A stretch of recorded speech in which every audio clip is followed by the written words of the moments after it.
Bonjour et bienvenue dans l'entretien de France 24. Aujourd'hui, nous recevons le président de la République du Congo. Denis Sassou Nguesso.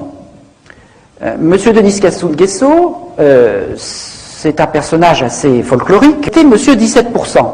Pourquoi? Parce qu'il demandait pour son pays que 17% du pétrole. Monsieur 17%. Oui, j'ai oublié de dire que, après la conférence nationale souveraine, Monsieur Sassou Nguesso s'est présenté aux élections, il a eu 17%.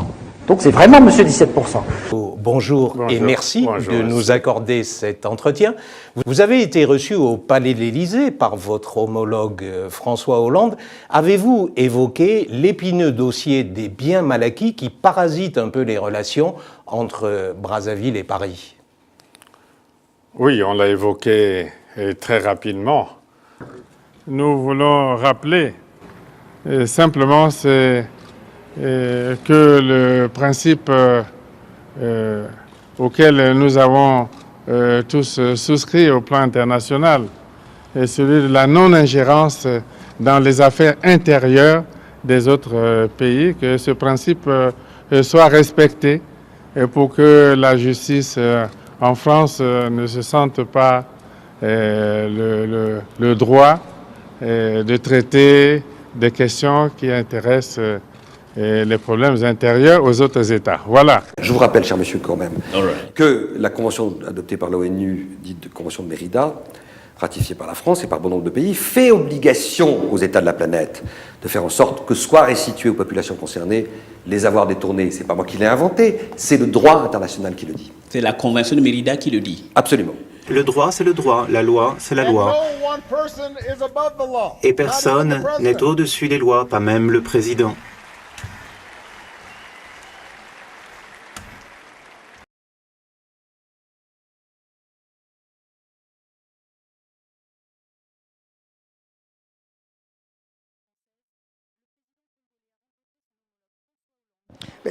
Je dirais là, on est dans une situation où tous ces chefs d'État qui sont au pouvoir sans reposer sur une adhésion populaire, sans reposer sur des votes librement consentis, ont une crainte.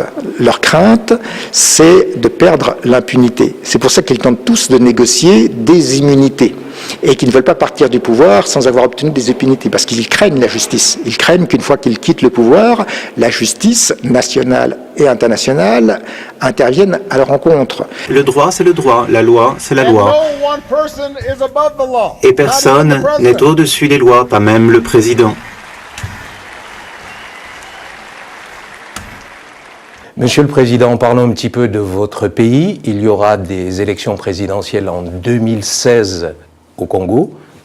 Question, serez-vous candidat pour un troisième mandat? Bon, cette question n'est pas à l'ordre du jour. Cette question aujourd'hui n'est pas à l'ordre du jour.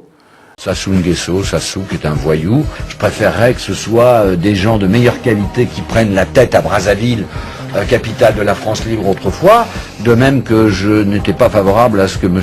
Ali Ben Bongo, le fils de Omar Bongo décédé, lui succède.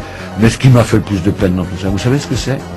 C'est le fait que Bongo a dû aller mourir en Espagne et sa femme au Maroc, parce qu'avec tout le pognon qu'ils ont dépensé pendant 40 années de richesse pétrolière, ils n'ont même pas été foutus à Libreville d'avoir un hôpital capable de soigner le chef de l'État, son épouse, et encore moins malheureusement le peuple.